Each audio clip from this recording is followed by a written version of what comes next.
Assalamu alaikum les filles, j'espère que vous allez bien. Alors aujourd'hui, j'avais envie de vous donner 3 conseils pour être une personne organisée et pas juste pour avoir une organisation. Quand on cherche à être organisé ou qu'on veut être plus productive, souvent on a envie de faire tout en même temps, on se précipite, forcément, voilà, l'objectif c'est d'en faire plus. Et l'idée là, c'est de prendre le temps pour justement vraiment devenir cette personne, une personne qui est organisée et pas juste une personne qui a une organisation.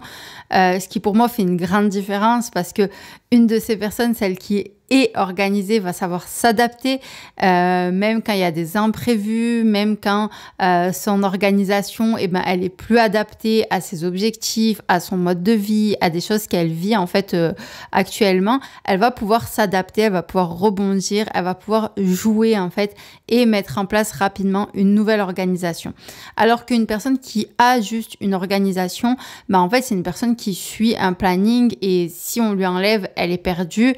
Et du coup, elle va pas savoir s'adapter, elle va pas savoir réajuster et surtout peut-être que ce planning, il n'est pas vraiment adapté à 100% à son quotidien et à ses objectifs et à vraiment qui elle est profondément, on va dire.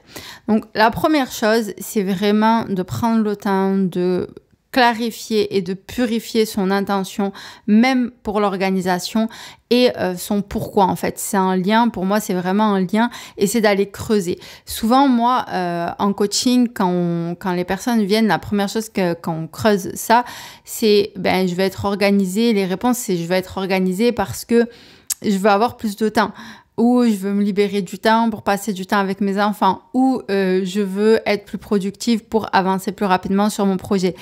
Et en fait, ça, c'est des réponses un petit peu toutes faites que vous avez dans la tête et qui, du coup, sont absolument pas profondes. C'est pas ça qui va vous motiver dans les moments où on se sent pas bien, dans les moments où on est fatigué, parce que on a beau avoir la meilleure organisation. Il y a toujours des moments où on est fatigué, il y a toujours des moments où il y a plein d'imprévus, où on fait face à plein de choses et donc où ça se passe pas forcément comme on veut. Et dans ces moments-là, l'organisation doit être un soutien, ça doit pas être un fardeau.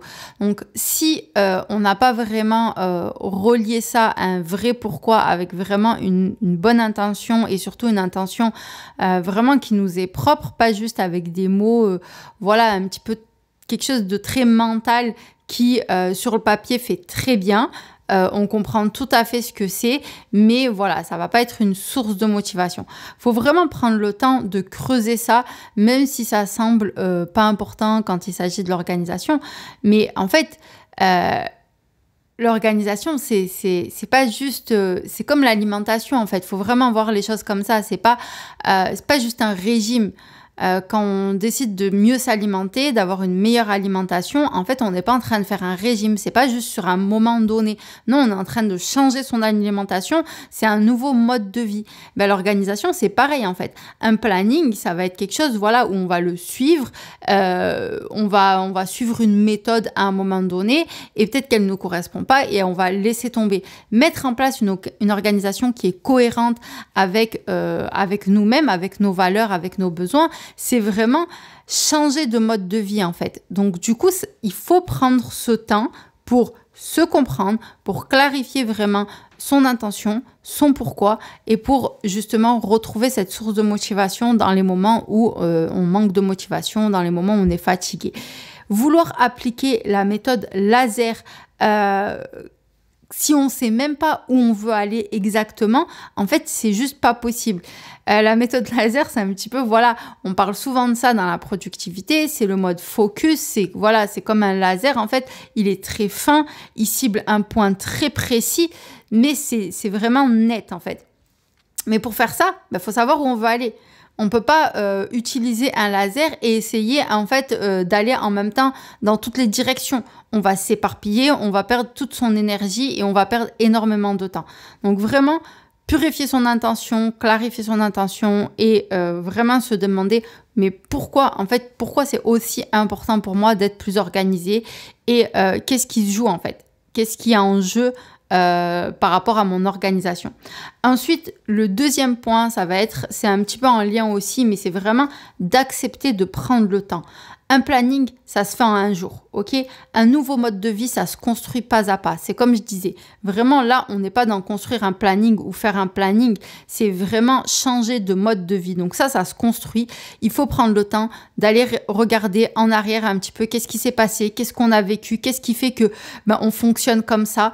Et du coup, de mettre un petit peu tout ça en lien pour comprendre notre fonctionnement, pour comprendre les endroits peut-être où il faut aller travailler pour débloquer certains comportements, certaines situations ou certains passages à l'action ou certaines choses justement qui sont bloquées et qui provoquent justement de la procrastination. Mais vraiment prendre le temps, même quand on parle souvent justement de perfectionnisme. Moi, je sais que voilà, machallah, je suis très perfectionniste, je travaille dessus. Et donc, je pense que j'attire aussi des personnes en coaching qui sont très perfectionnistes, mais qui vraiment luttent contre ça et le vivre vraiment comme quelque chose de très, très, très douloureux. Parce que le perfectionnisme, ça peut vraiment être très douloureux quand c'est vraiment, on a l'impression que c'est plus fort que nous. Donc, c'est vraiment d'aller travailler, en fait, tous ces points. Ça prend du temps, c'est vrai. Mais après, subhanallah, là, après, on peut développer le mode laser, déployer même le mode laser, déployer la fusée. Parce qu'en fait, une fois qu'on a travaillé sur tout ça, c'est un gain de temps énorme. Alors que vouloir aller trop vite, vouloir faire tout en même temps, c'est pareil. Ça, c'est un autre point, mais qui rentre aussi là-dedans. C'est accepter de prendre le temps. C'est aussi accepter de ne pas tout faire en même temps. Faut arrêter avec ça. Faut arrêter de croire que parce que sur le papier, on a réussi à tout caser, on va réussir du jour au lendemain à changer toutes nos habitudes et à tout caser ce qu'on voulait faire dans notre journée. Voilà, simplement parce que on est le 1er du mois ou simplement parce que on est lundi ou peu importe. Donc vraiment, accepter de prendre le temps de travailler sur soi, mais aussi accepter de prendre le temps d'ancrer en fait les habitudes et de mettre en place une habitude, une à la fois, l'une après l'autre, mais c'est comme un escalier en fait. Vaut mieux construire un escalier et monter marche par marche, mais l'escalier, il est solide, il va pas s'effondrer, plutôt que de vouloir mettre des petites brindilles pour escalader et en fin de compte, on va dégringoler, on va tomber même encore plus bas, on va se faire mal, etc., etc. Donc vraiment accepter de prendre le temps. Et ensuite, la troisième chose, le troisième conseil que j'ai envie de vous donner, c'est de trouver votre équilibre. Vraiment, c'est très important. Je sais que quand on a envie de s'organiser, on pense pas à tout ça, c'est les dernières choses qu'on a envie de faire, on a envie d'avoir du résultat, on a envie d'avoir du changement tout de suite. Mais vraiment, croyez-moi, mon expérience, ça sert à rien en fait. Ça sert à rien parce que c'est comme si on courait en fait, je sais pas moi, je pense à la roue là, la roue du hamster où on court, on donne toute notre patate, toutes nos forces en fait, et qu'au final, il n'y a pas de résultat, ça sert à rien, on court dans le vide, on s'épuise dans le vide, parce qu'on va sans cesse être ramené au point de départ, parce qu'on n'a pas travaillé sur nous, parce qu'on ne sait pas vraiment pourquoi on le fait, qu'est-ce qui se joue, parce qu'on n'a pas d'équilibre aussi dans tout ça, donc on va être très extrême, en mode très productive, et ensuite en mode rien du tout, et si on n'est pas équilibré dans notre vie, dans notre quotidien, on va chercher cet équilibre autre part et malheureusement, souvent, ça se traduit par des comportements en fait compulsifs. On va combler en fait ce manque d'équilibre en ayant des comportements très compulsifs. Donc vraiment, justement, si on n'est qu'en train de travailler, on va avoir des comportements compulsifs, que ce soit dans la nourriture qui va nous procurer ce moment de détente, ce moment de plaisir, mais ça peut être aussi sur les réseaux sociaux, avec des séries, peu importe, mais de toute façon, ça va finir par s'équilibrer.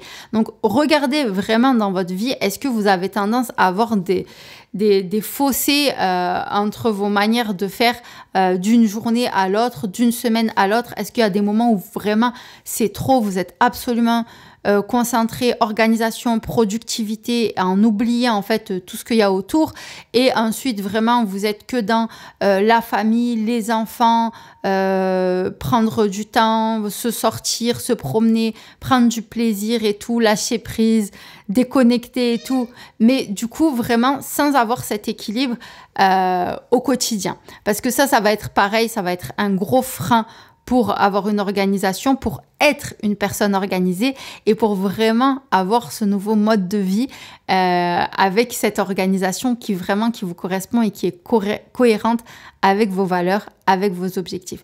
Donc vraiment, ça paraît très simple, mais réécoutez encore une fois ça, gardez vraiment en tête ces 3 conseils. Ça doit être la base de votre organisation. La base de votre organisation, c'est pas un planning, c'est pas une liste de tâches à faire, c'est pas juste des objectifs avec des pièces à ranger, des pièces à désencombrer et tout. Non, votre base d'organisation, c'est vous en fait. Et donc vous devez être stable, vous devez être vraiment ancré, vous devez vraiment vous connaître et savoir qu'est-ce qui est important pour vous, qu'est-ce qui joue, où est-ce qu'il est votre équilibre. Et ça se travaille en faisant et en réajustant. C'est pas en faisant des plannings et en restant sur du papier, sur des carnets et tout, parce que encore une fois, sur papier, ça sera parfait, mais une fois que vous allez vouloir le mettre en place, c'est là où vous allez être confronté à vos vrais blocages, parce que voilà, à votre vraie vie, à votre vraie personne aussi, parce que des fois, c'est pas des blocages forcément avec des imprévus, des choses qui vont venir impacter directement votre organisation. Des fois, c'est juste des blocages internes, en fait, parce que, voilà, il y a un déséquilibre quelque part. Il y a un déséquilibre par rapport à des choses qui se sont passées dans l'enfance, un déséquilibre dans la relation avec les parents, avec les frères et sœurs. Peu importe où ça se trouve, mais prendre le temps de travailler tout ça, ça permet vraiment de devenir une personne organisée. Et si vous êtes ici, c'est que vous voulez devenir une personne organisée et pas juste avoir une organisation qui tient 3 jours et qui, dès qu'il y a un imprévu ou dès qu'il y a quelque chose qui ne va pas, tout dégringole. Donc voilà, je vous laisse avec ces 3 conseils. Abonnez-vous, partagez et partagez autour de vous à toutes les mamans qui souhaitent devenir des personnes organisées, qui ont vraiment envie de changer et de changer leur organisation. Voilà, je vous remercie, je vous fais des gros bisous et je vous dis à la prochaine, Inch'Allah. Salam alaikum les filles.